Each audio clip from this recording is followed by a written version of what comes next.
Welcome back to the C++ series. आज हम लोग पढ़ने वाले हैं स्विच स्टेटमेंट्स के बारे में। तो स्विच स्टेटमेंट क्या होता है? The switch statement is use to execute one block of code from multiple possibilities. जैसे मैंने कल आप लोगों को बताया था ग्रेड वाला एग्जाम्पल। तो ग्रेड जैसे हम लोग को डिटरमाइन करना है तो हम लोग इफ एल्स से भी कर सकते हैं और स्विच केस से भी कर सकते हैं। सो वो हम लोगों के ऊपर डिपेंड करता है कि आप हम लोगों को किससे करना चाहिए। सो हम लोग यहाँ पे आज स्विच केस के बारे में बात करेंगे। The switch statement is use to evaluate one block of code from multiple possibilities, or it evaluates an expression and compares its values with uh, case labels inside the switch block. Uh, so if case labels matches the value of the expression, the corresponding block of code is executed. Okay, so जब case label match कर जाएगा, जैसे हम लोग का case है, case में case label case में वैल्यू 1 है, ठीक। और अगर वो एक्सप्रेशन से मैच कर जाएगा तो हम लोग उसमें घुस के तुरंत तुरंत कोड वो उसका एग्जीक्यूट कर देंगे और ब्रेक करके पूरे स्विच केस से बाहर आ जाएंगे। ठीक, the switch case statement provides an alternative to using multiple if else if statement, specially when there are many possibilities conditions to check. Okay, so हम लोग को उसको ध्यान देना पड़ेगा। और इसके आगे ये स्विच केस का एक बेसिक बेसिक स्ट्रक्चर। एंड चलिए चेक करते हैं इसके आगे what are the other things. तो मैंने कोड आपके लिए तैयार करके रखा है, मैं उसको समझा देता हूँ आपको जल्दी से।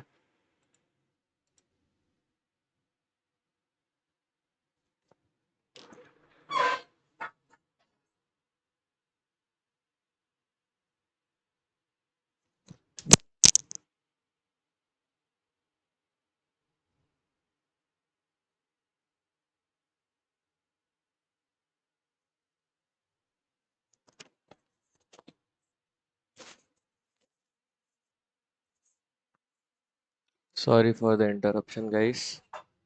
आगे बढ़ते हैं। ये रहा हम लोग का स्विच केस का कोड। हम लोग ने एक नंबर एंटर किया 1 से लेके 3 के बीच में।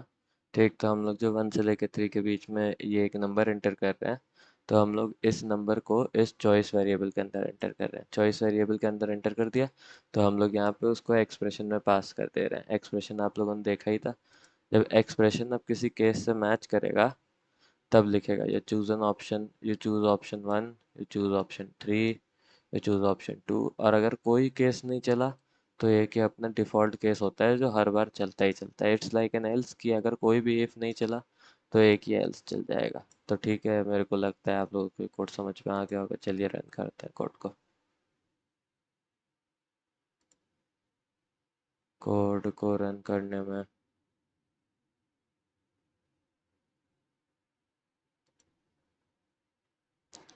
कुछ एक एरर आया है। चलिए देखते हैं एरर क्या है। एरर, कुछ तो एरर है। यहाँ पर यूजिंग नेम स्पेस लगा देते हैं।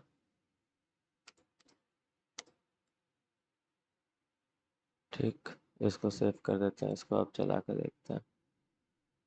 2 दबाते हैं, जो चूज ऑप्शन 2।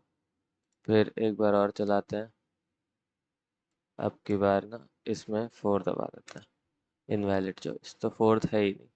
ठीक, तो ये चीज़ ध्यान रखनी पड़ेगी आप लोगों को कि जब भी ये होगा तो डिफ़ॉल्ट केस में आ जाएगा। तो ठीक है, that's it for the video guys. I will meet you at the next video. Thank you.